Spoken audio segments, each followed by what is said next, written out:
निम्नलिखित कथनों पर विचार कीजिए। महिलाओं का समाज में उच्च स्थान था। अब महिलाओं का समाज में उच्च स्थान था, लड़कियों की भी लड़कों के साथ शिक्षा दी जाती थी और महिलाओं को सभा और समिति दोनों में भाग लेने की अनुमति थी। उपरोक्त में से कौन सा से प्रारंभिक वैदिक युग के बारे में सही है? तो हमें सही स्टेटमेंट चुनना है। और प्रारंभिक वैदिक यानी ऋग्वेदिक की बात कर रहा है, ऋग्वेदिक पीरियड की बात हो रही है, प्रारंभिक वैदिक युग। अब महिलाओं का समाज में उच्च स्थान प्राप्त था, तो निश्चित रूप से हम जानते हैं कि जो ऋग्वेदिक समाज था उस समय एक कबायली समाज था और इस कबायली समाज में महिलाओं को भी उच्च स्थान प्राप्त था, उन्हें कई सारे अधिकार प्राप्त थे। पहली चीज तो ये कि महिलाओं को भी उपनयन का अधिकार था।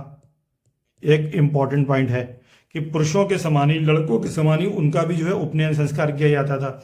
दूसरी चीज जो आगे स्टेटमेंट में दे रखी है, थर्ड स्टेट में, कि वो सभा समिति और विदत जैसी जो उनकी संस्थाएं थी उनमें उन्हें भाग लेने की अनुमति थी। तो ये भी जो है समान भागीदारी के विचार को जो है रखता है। तो इस दृष्टि से भी देखा जाए तो महिलाओं को समाज में उच्च स्थान प्राप्त था।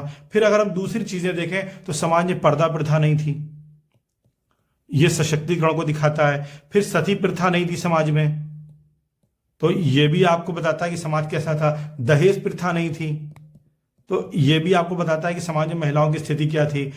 तो कुल मिलाकर के महिलाओं का समाज में कैसा स्थान था? उच्च था। उन्हें लड़कों के समान शिक्षा दी जाती थी क्योंकि उपनयन होता था और महिलाओं को सभा और समिति दोनों में भाग लेने की अनुमति थी। ये स्टेटमेंट सही है। तो अब आप लगा सकते हैं अनुमान कि इसका उत्तर क्या सही होगा। डी ऑप्शन सही है।